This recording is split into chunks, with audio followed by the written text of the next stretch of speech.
so there could only be 9,999 people with the phone number 555, right? Well, that's why they have area codes. Welcome to the St. Canard Files, a Darkwing Duck podcast. I'm your host, Will Santana, and I'm Mike Russo, and at least you know I'm not a maladjusted pathological liar.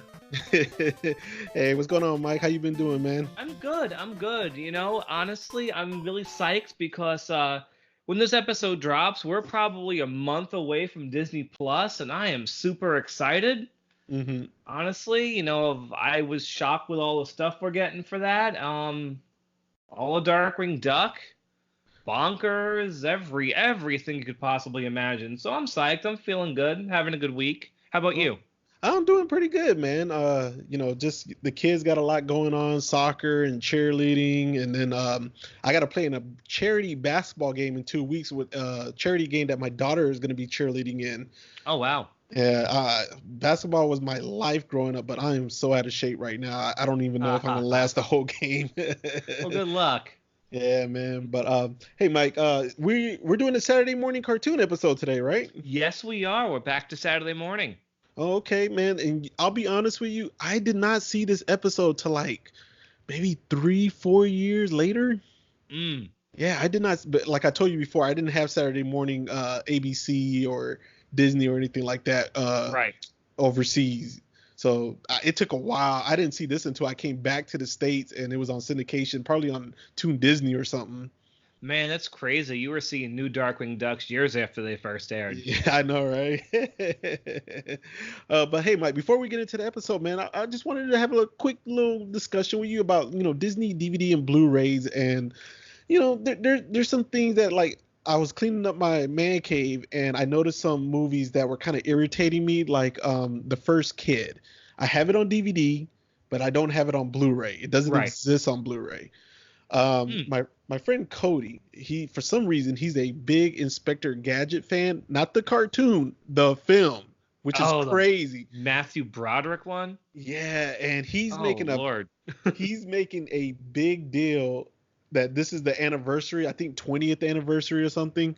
And he's like, man, they need to release it on Blu-ray for a Disney Movie Club exclusive. They better do it this year. And I'm like, I don't think it's gonna happen, dude. Honestly, I think those movies are going to be on Disney Plus. So what that probably means is that any chance those movies had of going on Blu-ray are pretty much done. Mm-hmm. I think Disney Plus is the final nail in the coffin for a lot of that kind of stuff coming out in physical media. Yeah. Do you have any Disney VHSs still? VHSs, yeah, they're all in storage. I don't remember exactly what I've got. I know I've got Snow White, Aladdin, all three Aladdin films. I know I've got Lion King, and the Darkwing Duck ones, of course. I've got those. Not too many, honestly. Okay. Not too. We didn't collect VHSs. In fact, when I was a kid, we had two VHS players. So my dad would rent a VHS, we'd play it, we'd record it on a blank tape, and bring it back to the video store. So that's how we got our films. We didn't buy VHSs when I was a kid. Okay. What about, you got any Laserdiscs? I never owned a Laserdisc player. Okay. I always wish I did, but we just couldn't afford it growing up, so I never owned one. Okay. DVDs. I'm pretty sure your DVDs collection is crazy on Disney. Yeah, our DVD collection's absolutely insane. We have every single one of the Disney animated features, from all the way from Snow White all the way to Ralph Breaks the Internet. We have all the Pixar films, obviously all the Disney Afternoon stuff. I have all the Disney Treasures sets. You know what those are, right? Oh yeah, I got a few of them. My favorite treasure one is the Oswald one. I love that one, man. I've owned that for years and I've never even watched it. Oh man, give it a shot, man. My favorite sets are the Donald Duck ones, especially the ones with the wartime cartoons. But yeah, I have all of those. It's a sampling of other stuff too, movies like Enchanted and a few other films like that my wife's got. DuckTales movie, some direct-to-video features. We have a whole DVD spinner full of Disney stuff. Okay. Now, before we get into the episode, I got 2 more questions about your Disney home video collection.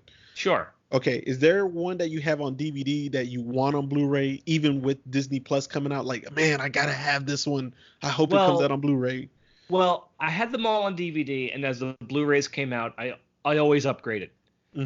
So there are really only 3 films I don't have on Blu-ray that are just not out on Blu-ray. That one of them is a Black Cauldron, and I don't know why. I'm probably because Disney's still ashamed of that movie 35 years later. So that one isn't on Blu-ray. Also, the 2 compilation films, not the compilation, the package films from the 1940s, Make My Music and Melody Time, those haven't been put on Blu-ray either. Otherwise, if it's on Blu-ray, I've got it. Okay. So those are the only 3 films I want on Blu-ray because that would complete my Disney Blu-ray collection. I don't know when and if they're going to do it. I don't think Black Cauldron's on Disney Plus. I didn't see it there. So who knows what's going on? Okay. All right. My last question. Do you have 1 or 2 movies that you feel are just so under the radar for Disney? Elaborate. Like, most people don't talk about it. Like when people put up lists, it's not in their top 10 or 15, but to you, it's a really good movie. Oh yeah, there's a bunch of them like that. Top of your head, just give me 1 or 2. If it was 15 years ago, I would have said The Emperor's New Groove, but that movie's become a cult classic, so I really can't even say that. But movies like Fun and Fancy Free, The Adventures of Ichabod and Mr. Toad, that's a great movie. Honestly, some of my most favorite Disney movies are ones that are popular already, like Dumbo and Pinocchio. Okay. But I guess the ones I mentioned, really, that would be it. Okay. I don't know if this one's under the radar, but I never see it on people's lists. But I've always had a thing for Meet the Robinsons. I've always thought that was a great film, man.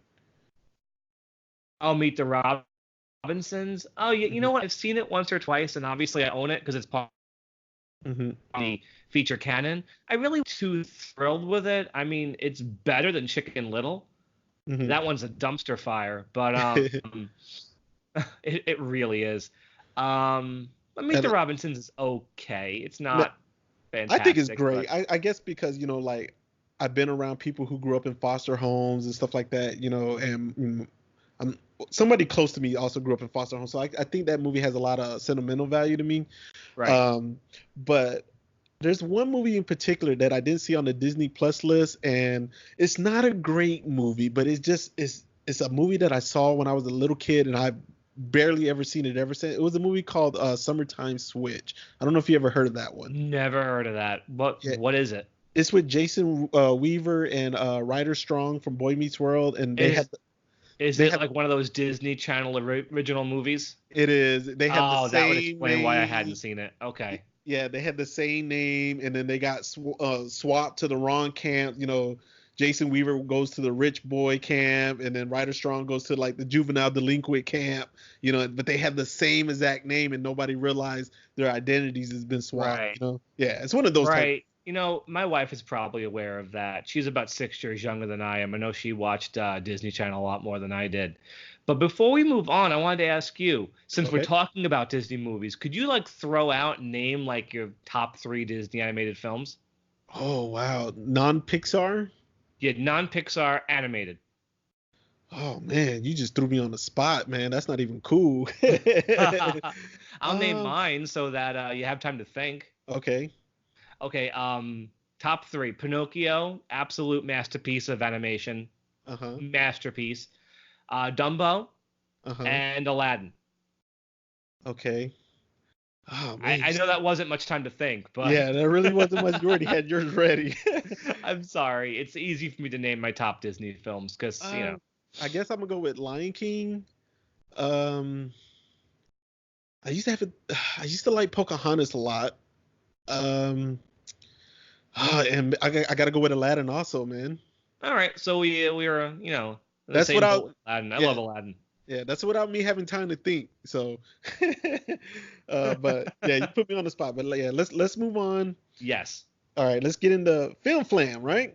Speaking of movies, yeah, Film Flam. All right, well, what's the air date for this episode, Mike? Our air date for this one was Saturday, September 14th, 1991. And this is 31st by production order. I don't plan to do this for every single episode, but it makes sense for these early ones, especially like this one that's a little bit later. Interesting fact on this one, this is not the first Tuskernini episode. This is not the second Tuskernini episode. This is the third Tuscanini episode out of 5 that he was in.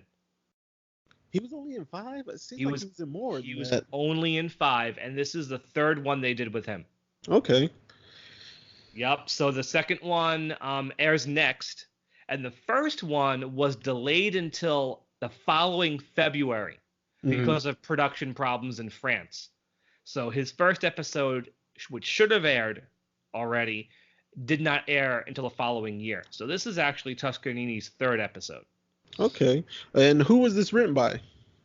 This was written by a man named Bruce Reed Schaefer. He mostly Disney stuff. The New Adventures of Winnie the Pooh, Goof Troop, Aladdin. His last writing credit was on Hercules in '98. So I guess he's retired. I don't know. Short-lived career, just basically Disney stuff. His other Darkwing episodes were Darkwing Doubloon and Let's Get Respectable. So only 3 episodes. 3 episodes that not really are my favorites. Let's Get Respectable is fine. Darkwing Doubloon has some of the same problems I have with this episode, and I'll talk about those when we get there. Okay. The story editor was Carter Crocker, which is funny. Looking at his resume, he started with Tailspin, but almost his entire body of work was writing credits on Winnie the Pooh and Barney the Dinosaur videos and TV specials. I was running through his IMDb, and it was one Barney video after another. He wrote one Darkwing episode, and that's actually one of my all-time favorites. He wrote Dead Duck. Okay. So he gets a complete pass for me just for writing that episode. Okay. Yeah, so he was, the one episode he did right was fantastic. So yeah, there we go. Bruce Reed Schaefer on the writing duties, and story edited by Carter Crocker. Okay, so and who animated this? What studio? Another Sunwoo episode, which, again, I'm repeating myself. Not much to say. The characters are drawn really well, I think, because it was a later one, a lot like the Night of the Living Spud. I find this episode exemplifies a problem a lot of people have with some Darkwing episodes, in that the city seems kind of sparse, because I guess they can't afford to keep animating lots of people roaming around the city. So that entire last act, that's entirely taking place in the middle of St. Canard, and there's no other characters walking around. In broad daylight. In broad daylight, and and the city's almost deserted. But yeah, I don't know if that was an issue with Sunwoo or just a budget thing. But I wish this episode had a little bit better layout and like angles and stuff like that. Because, I know we'll talk about that too. But the characters are well drawn, good enough for Sunwoo. Luckily, we're going to go a few episodes from this point without Sunwoo. We're going to get some interesting stuff from Japan and Australia. So we're going to take a break from Sunwoo for a while. And that's all I really have to say about them. Okay, so let's go ahead and get into the episode, man. I like the way the episode really starts off. Is Gosselin all by herself in the theater, and she's watching a 3D movie with a zombie who has a chainsaw. I'm pretty sure this is supposed to be Leatherface from the Texas Chainsaw Massacre. Yeah, this episode reminds me a lot of the movie Last Action Hero and of quite a few other movies. But we'll get into that. Sure. I'm not going to be great on this one, Mike, for a play-by-play, because they were jumping from scene to scene, from film to film on this one, Yeah, there's a lot of location changes very quick in this one. Yeah. This episode, I feel like this episode had a bit of an editing problem. And there are some really specific examples of that I'm going to point out. But there are scenes that just changed on a whim. Like, I feel like the scene before it hasn't even ended before they switch to something else, which makes it very hard to follow what's going on. Yeah. Like this first scene, Goslin's watching the movie, the zombie jumps off the screen, and immediately we switch to Darkwing somewhere else entirely on the Ratcatcher. Yeah, him and Launchpad. And I noticed something the second time I watched this week, as I watched it twice. Launchpad is not sitting in the sidecar. No? He's sitting behind Darkwing. Oh, I didn't catch that. And I've never noticed that before, with his hands on Darkwing's waist. Oh, I never caught that, man. I did not catch that. No, and I've never noticed that until this last watch. I'm like, why is Launchpad sitting behind Darkwing? So They crash. I guess all the banana peels they hadn't slipped on in Apes of Wrath came back here, so they slipped on that. And Darkwing gets up, and it's a Western gunfighter called the Snake-Eyed Kid. Billy the Kid? I guess basically, yeah. So Darkwing gets up and he goes, "Yes, you have no bananas." And you know that's a song, right? You've never heard of the song, "Yes, you have no bananas"? No, never heard that. Oh, it's a super old song. It was written in 1923. It goes, "Yes, we have no bananas. We have no bananas today." And lots of different, like the Muppets have sung the song. And when Darkwing gets up and goes, "Yes, you have no bananas today," he's referencing the song. Oh, okay. So I never knew that. And he does it again in a different episode. So next time he does it, you'll be like, "Oh, great, I know what this is." Okay. And so Launchpad recognizes the from a movie. Launchpad is the movie guru, him and Gosselin.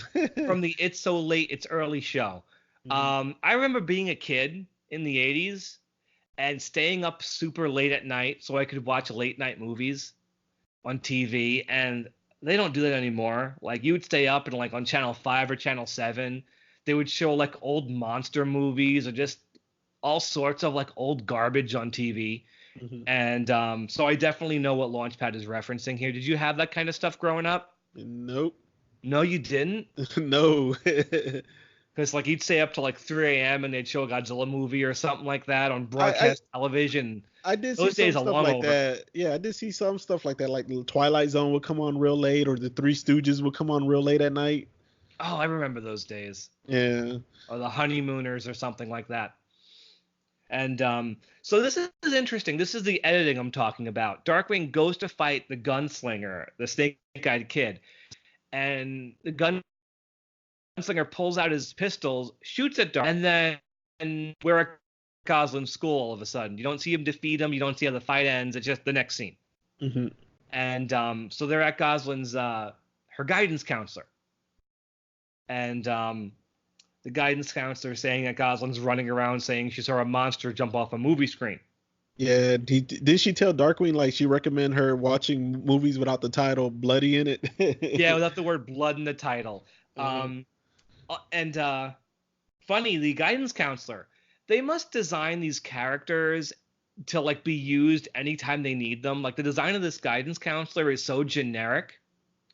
But you know the episode Mutancy on the Bouncy with the rubber chicken? Yes. They take this guidance counselor design and she becomes Glue Gal. So they have these designs that they use again. So I didn't even realize that till I was watching it yesterday. I'm like, oh my god, that's Glue Gal. So they recycle some characters. Yeah, they do recycle generic background characters. They tend to recycle. So Gosselin makes Darkwing makes a list of the movies Gosselin can see, and he makes her sign it. Movies that she isn't allowed to see, movies she can see, and he decides to take her to a cartoon. It was called Wacky something. Wacky Times with Andy Ape. Now, who is Andy Ape a parody of? Roger Rabbit. Roger Rabbit. Now, Roger Rabbit was only a few years old when this came out. But I already feel like even by then, and definitely now, I feel like references to Roger Rabbit are a little like, I don't know, like the character's kind of drifted into obscurity. You know, legally Disney can't use him anymore. Really? No, they can't, because they don't totally own Roger Rabbit. Okay. Spielberg does. He owns part of it. Okay, but so Disney can't use him without Spielberg giving the okay, and Steven Spielberg, I guess, is not all that interested in using him again. So Disney can't use Roger Rabbit anymore. That's why you don't see him. Okay, I mean, I still see the movie, you know, like the Blu-ray. The movie itself, Disney can release. Okay. Fantastic movie. But here we have the character they can't do much with. So you got Andy Ape and toddler Timmy. I guess that's baby Herman. And, you know, it's stupid. The character's pretty obnoxious. I mean, Roger Rabbit was kind of obnoxious. I guess that's the whole idea. And Andy Ape is voiced by... Charlie Adler. Charlie Adler again, yeah. We got a couple of Charlie Adlers pretty quick, and Gosling's really aggravated. She doesn't want to watch a cartoon, so she sneaks off to go see Mongo from Mars. So Now, he's a big red squid monster with a helmet on. yeah, that one kind of reminded me a little bit of Mars Attack, and then I love the Donald Duck little punchline in there. Yeah, right. And I'm Donald. Duck. And Drake is trying to tell her how in real life you can't get smashed with anvils and pop up. Oh, we've kind of forgot to explain what's been happening. The characters have been coming out of the screen. Right. Yeah, with Tuskernini has this gun, which I never understood why the gun had the 3D glasses on the front of it. I don't know.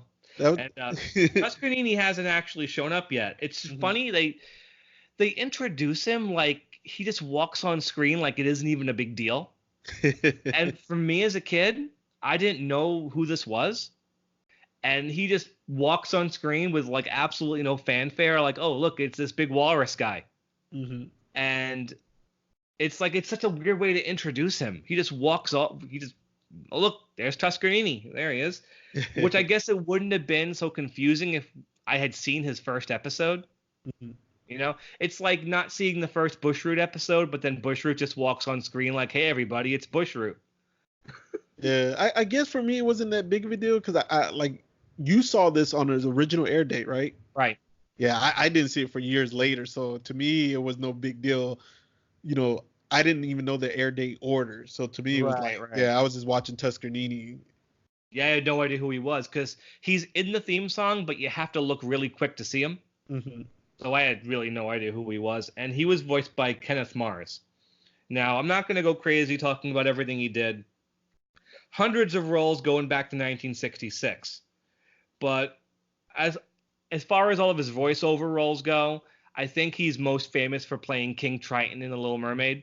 Yeah. Yeah, I mean, he's on lots of roles, but I think King Triton was the one he'll probably be remembered for. And he's dead. He died in 2011 at 75. So, rest in peace, Kenneth Mars. And I think the most fun part about Tuskernini is the voice. Yeah. I feel like Ken Mars is having a really good time doing that voice. Mm-hmm. And it makes up for the fact that I think the character design isn't all that great. Not all that interesting. The character itself never wowed me. I don't know about you. No, it was okay. I guess to me, I always like Tuskernini because of the film. A lot of his episodes have to deal with film. So my thing with Tuskernini is that he's a really interesting villain. Like, he has potential with him, but he kept popping up in episodes I didn't really like that much. Okay. And that didn't help. I mean, there was a couple of episodes he's in that I really like, but the fact that I'm not a huge fan of this one and it aired first, and the second one that aired with him in it I didn't like at all, definitely did not help to endear me to this character. I like this one, but see, it's funny how we differ. There are parts of it I like, but I think I like this one all the way, man. It doesn't all come together for me, this one. Okay. I mean, I do feel you I think you have legit complaints about from scene to scene how it was all over the place. Like Darkwing was battling the kid guy, and then boom, they're in the school. Like, whoa, what just happened here? And then boom, they're in the theater again, and Gosselin's looking at posters saying Ducky 3 instead of Rocky 3, Duck Hard instead of Die Hard. The other thing that jumped out at me with this, the last time I watched this, the first episode Tuskernini was in, A Duck by Any Other Name, that establishes his hideout in an abandoned movie theater. Mm-hmm. But it's not explained in this episode that that's his hideout. So they go from one theater into another one. So the locations keep jumping back and forth without an explanation that this is his hideout. Mm-hmm. And that confused me too, And but anyway, so Darkwing gets an entrance, which I think is a great one because it, as usual, it's relevant to what's going on. This one is I am the plot twist in the second reel. That one's a good one. Yeah, that's a good one. And you know what? We mentioned Tuskernini, and we didn't even mention the penguins. Oh yeah. The penguins, man. I like those penguins. it makes sense that they put penguins with a walrus. It does make sense, and I like these penguins. They're so shifty. Like they got the big top hats and they don't talk. mhm. And I think I like the penguins more than I like Tuskernini, honestly, because Okay, there were some good gags with them once in a while. yeah, And like there's one bit in this episode where he wants the penguin to turn on the film projector, but the penguin's like, gearing himself up to do it, blowing on his finger like before he turns it on, and Tuscanini just smacks him out of the shot. And so Darkwing and Gosselin and Launchpad show up, and the bad guys defeat them really quick, actually. yeah. Like the zombie grabs Launchpad, and I think They tied them up, and I think one of them ties up Gosselin, and then they Tuscany brings in Fleabeard the pirate, who was in black and white, which is pretty neat. He jumps out of the movie screen and he's still in black and white. And of course, the villain has to leave. Yeah, right before he finishes them. I mean, anyway, but did you catch when Fleabeard swiped at Darkwing with the No, sword? I couldn't see what was on his shirt. What was Shooting, that? you know what? With the copies that have been floating around for the last 20 years, I can totally get why it would be hard to see. But it's on his shirt. It's the Tailspin logo.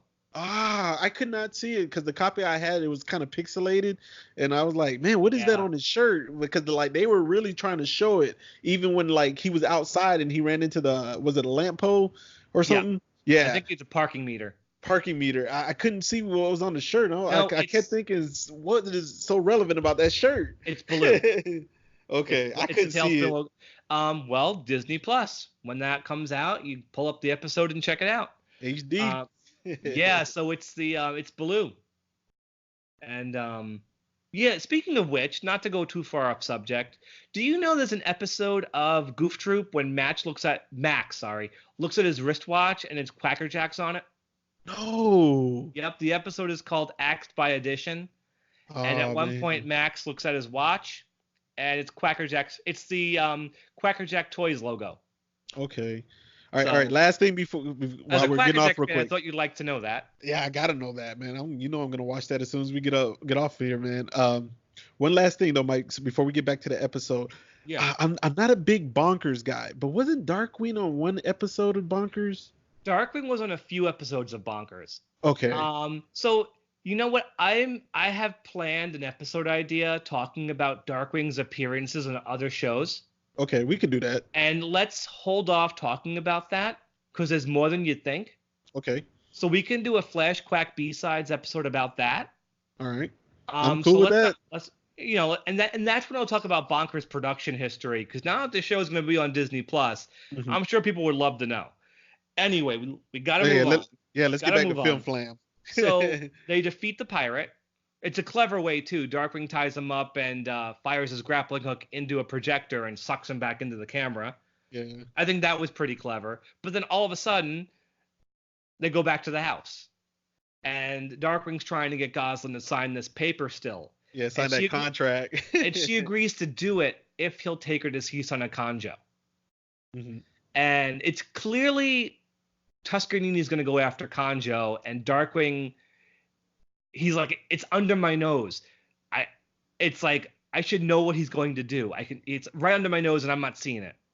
Because Launchpad's sitting there with the newspaper looking right at Congo, and you know where it's going. But I love this little back and forth with Gosselin and Darkwing or Drake. Drake goes, little does she know Son of Congo is not on my no list. And Gosselin goes, little does he know it was until I erased it. Yeah, and I know Gosselin isn't the main character on this episode, but I really, really enjoy her a lot on this one. I really do. Like out of all the ones we've watched so far, like this is classic Gosselin. Oh yeah. Like this is Gosselin, like totally crystallized. This is who Gosselin is. Mm-hmm. Like obsessed with blood and gore and monsters and manipulates Drake. And we haven't seen, we saw a bit of that in Night of the Living Spud, but this is classic Gosselin. Oh yeah. And this is a great episode for her and Darkwing's relationship. You know, Mhm. and speaking of characters, I paused my DVD when they were in the theater ready to watch Conjo just to look at all the food Launchpad was eating. Remember I mentioned Launchpad the food monster Uh-huh. from Getting Antsy? Uh-huh. Yeah. He has, okay, get this. A gigantic tub of popcorn, a huge jug of water, a big cup of soda, at least 2 hamburgers, French fries, and a whole ton of stuff I can't make out because my DVD copy is so terrible. So again, like I said before, Launchpad loves to eat. And so I don't know what happens. They end up in the wrong theater and they're watching Andy 8. Yeah, and this is when they go into the city, right? When Tuskernini gets him out of the screen. Yeah, he steals the reels of film, and he fights Darkwing and accidentally brings Andy Ape out of the screen too, Hmm. because he comes back later, and it's important that he gets reintroduced. And he projects Conjo on the skyscraper and brings him to life. Yep. And then Darkwing and Launchpad show up, and he has Conjo throw them into a building. Yeah. And here is the weirdest edit of the entire episode. Okay, it's nighttime here when Conjo throws Darkwing and Launchpad right into the building. The Uh-huh. very next shot, it's daytime, Yeah. and there's no scene transition. There's no fade out. It's just daytime. And there's a police car there too. Oh, But I didn't even catch a and police I car feel there. like something had to have been edited before this episode was finished. Because this is how it was when I first saw it. It It's was like that possible. too. It went from night to day. And then Gosselin shows up complaining about Conjo jumping off the screen. But where has Gosselin been? Yeah. You know?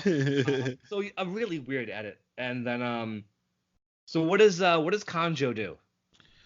Doesn't he do the King Kong? He goes all King Kong, yeah.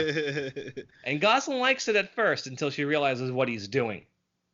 Didn't he start off with Launchpad first on the King Kong, or it was Gosselin the whole time? Well, no, he had picked up Launchpad and Darkwing and threw them into a building. Okay. But then he grabbed Gosselin later and Yeah. climbed the building with her. And Then Tuskernini comes with all the villains from the all the movies. villains, yeah. There's a shot when the third act begins. It's a long shot of the building with Conjo climbing up the side of it. Mhm. That is a direct copy of a scene from King Kong. Yeah. I seen. Have you seen King Kong? I've seen like 4 versions of it. I know I saw the 1931 once. Yeah, 1933. Yeah. Yeah, I've seen. I think it was one from the 70s or early 80s. 1976, I believe. 76. I've seen the Jack Black one. Mm-hmm. I've seen the Skull Island. Skull But that Island, was kind of like that was like a prequel though, right? That one. See, that one, the newest one, Skull Island, is tying into the MonsterVerse with the Godzilla movies. Okay. And they're doing, I don't know if you're aware, next year they're doing a King Kong versus Godzilla remake. Okay. So, yeah, so Kong is coming back, but it's more tied to the Godzilla universe than anything else. Mm-hmm. But I'm sure this is specifically referencing the 1933 original King Kong. Okay. When he climbed the Empire State Building. Because in the 70s film, he climbed the Twin Towers. Yeah. So there's Conjo with Gosselin, and this is when I feel like we got like maybe like seen the movie, so he has to ask who the heroes were. Yeah, he kept asking Launchpad, and when Launchpad didn't know, that's when he referred to Gosselin. And I love when he fights the zombie though. Do you want to talk about the other ones first before we get to the zombie? Yeah, first he's Bonanza Bob versus the Snake-Eyed Kid. Mm-hmm. And they have a gun, there's a whole gunslinging thing. And I think they sidestep standard and practices by having the guns make popping sounds instead of shotgun sounds. Because if you notice he's shooting his gun, it's like pop, pop, pop. I think they were trying to just avoid the censors on that one. And then Lord Zap versus Mongo from Mars. He uses a mind meld to put him to sleep. Yeah. And then finally we have the zombie show up, and Darkwing turns into South Dakota Smith. Obviously, who is that? I'm not sure. Oh, Indiana Jones. oh, with the whip. Okay. But Indiana I didn't Jones, get it. South I Dakota didn't get Smith. that one though. I didn't get it with the whip and with the zombie though. Which movie was that from Indiana Uh, Jones? well, I don't think he fought any zombie, but I think it's just I don't know. They were just thinking of a movie hero, so Indiana Okay. Jones. Yeah, because Gosselin did But he said, mention "What to him. happens? You don't want to know. Yeah, she said you The don't want to know. zombie wins." So Well, they get Andy Ape to fight the zombie. mhm. Um, and then they have a little bit with the Thunderquack. Oh yeah, where it's like a ping pong or like a Yeah, like yo-yo. a paddle ball. Yeah, like a paddle ball. Yeah, Paddle there you ball. Yeah, and so that fails. So Darkwing thinks like Launchpad mentions movies, and Darkwing's like, "Hey, movies, that's a great idea." So Darkwing becomes a director with this terrible accent. Um, I love it when he says to the ape, he goes, "You there, the ape," and the apes look. Darkwing goes, "You see any other apes up there?"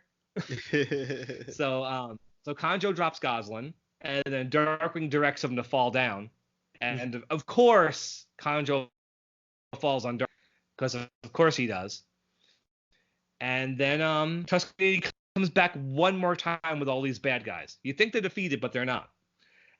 And so Darkwing gets a hold of the film gun, zaps them all. I'm almost positive. You know the ending when all the anvils are falling on the bad guys Yeah. at the very end? Hmm. I'm pretty sure that's a reference to something. Um, how familiar are you with classic old 1940s cartoons? I mean, if you're not, Uh, that's totally cool. somewhat, like I couldn't tell you the name of every episode or anything like that. There's a Tex Avery cartoon called Bad Luck Blackie, and in this cartoon, a little kitten's being tormented by a bulldog, and this Mhm. black cat shows up and says, "Whenever the bulldog bothers you, blow this whistle, and I'll walk by and give him bad luck." So every time the dog is annoying the little kitten, the kitten blows the whistle, the black cat walks past, and the bulldog gets hit by something, Mhm. dropping from nowhere. A refrigerator, an anvil, a flower pot. At the end of the cartoon, the bulldog swallows the whistle, and every time he hiccups, something falls on his head. And the ending is he's running back and forth, avoiding the things that are dropping on his head. The Mhm. very end of this episode is Tuskernini doing the exact same thing. Oh, okay. So I'm wondering if this is a reference to that cartoon. I would not be shocked if it was, Yeah, it probably because that was. cartoon's actually that's cartoon's actually a classic. Tex Avery, master of cartoons. So I would not be shocked at all if they were referencing it because it's pretty much the exact same thing. And Ducker goes, what does he say? It has a happy ending. Yeah. Yeah, so Tuscanini is running from the falling anvils that are coming out of nowhere, and that's his defeat by Tuscanini.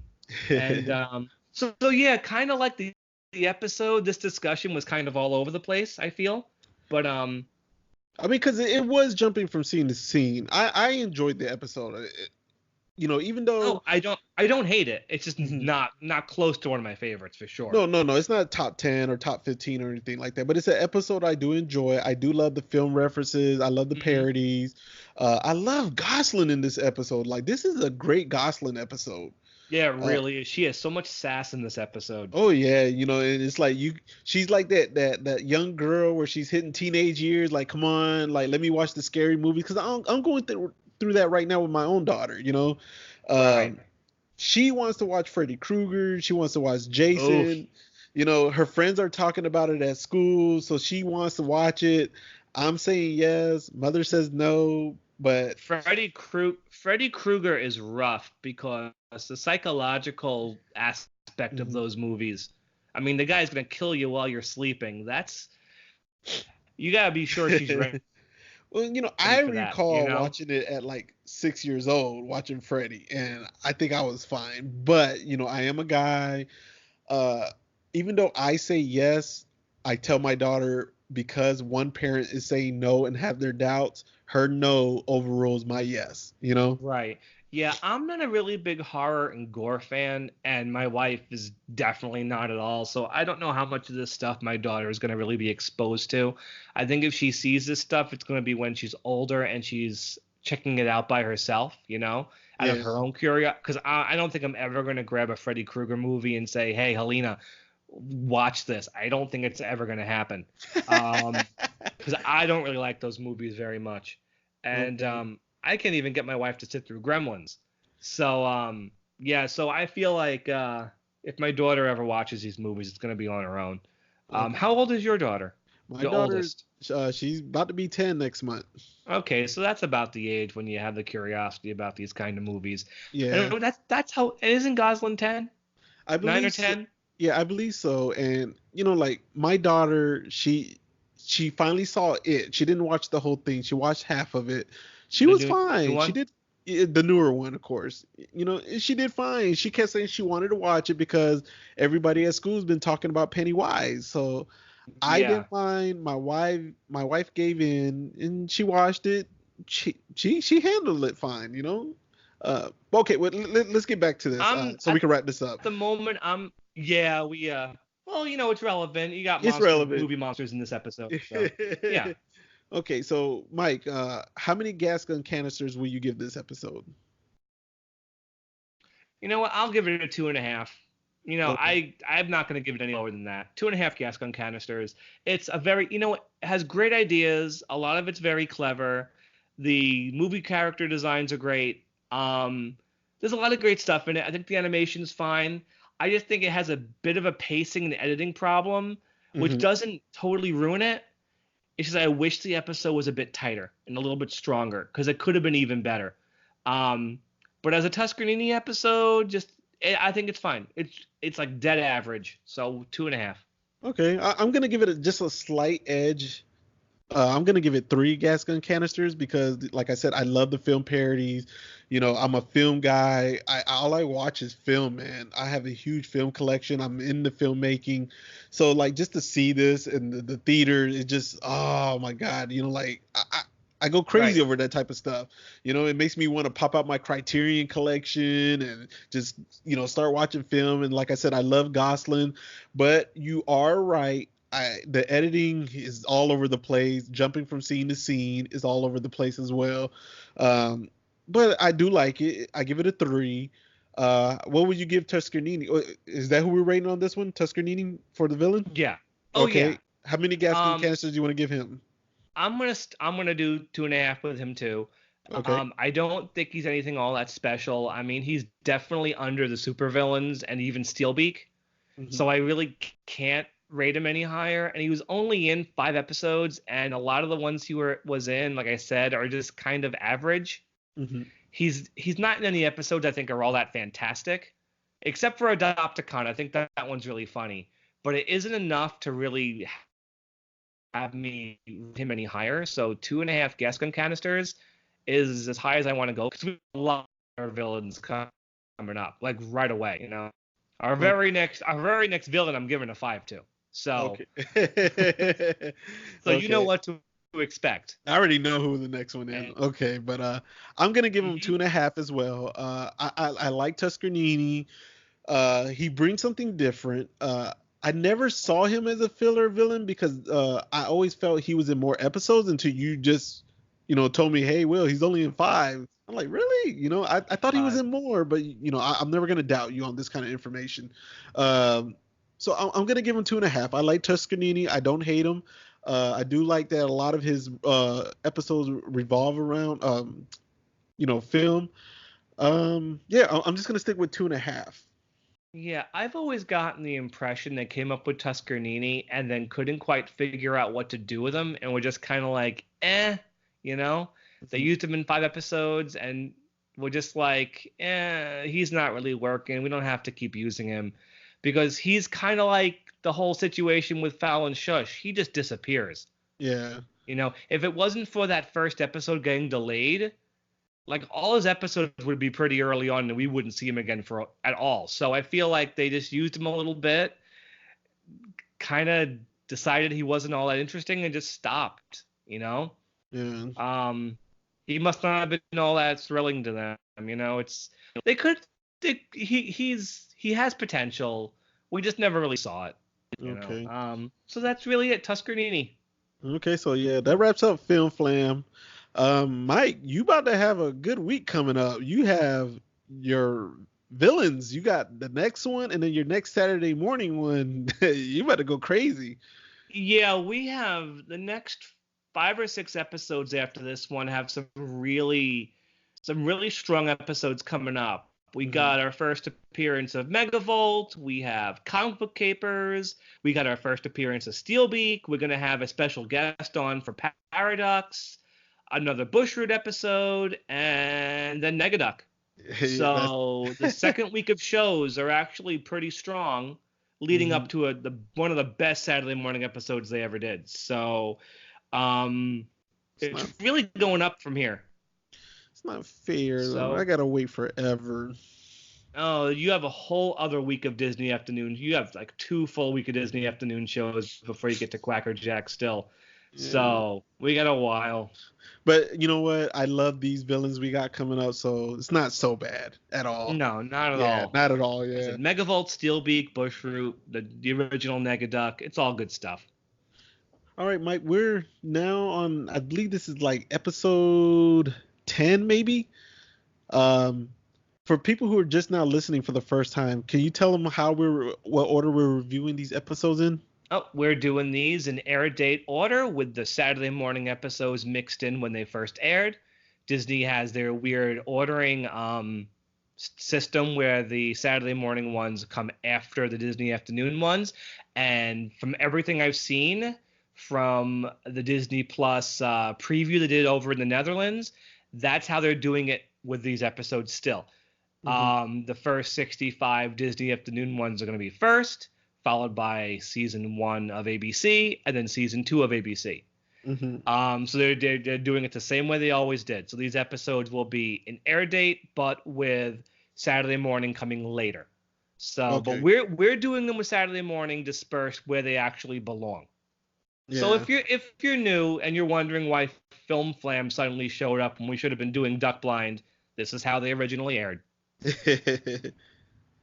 Okay. So Mike, man, before we go, just let people know where they can reach you at if they want to contact you or anything. Mike Russo on Facebook. There you go. Yeah, and we got the Facebook page for the St. Canard Files, Darkwing Duck podcast page. Make sure you guys follow it. Mike, it's really blowing up. Yeah, it's really blowing up, especially with that hamburger hippo post you did. Yeah, that's, since this episode's not dropping for a few weeks, that was a while back when Getting Antsy came out. I posted a picture of Hamburger Hippo and said, who'd eat there if it was a real place? And it just blew up. So we're going to do more stuff like that. We have our characters of the week as well. And anything we think of, Who's character of the week for this one? It's been fun. I'm not doing Tuskernini. I am saving him for when he actually his premiere episode, and this isn't it. So our character of the week is going to be Andy 8. Okay. Why not, right? Yeah, fair enough. We're going obscure for some of these. Okay. Yeah, because I know some people probably waiting like, man, when are they going to do some of the major characters? We got to save them a little bit, man. If we did every major character the very first time they premiered, we would run out of things to do. All right. Well, hey, Mike, man, that wraps it up for this episode of Film Flam. Hey, you guys stay dangerous. Yep, stay dangerous. Have a good night. Good night, y'all.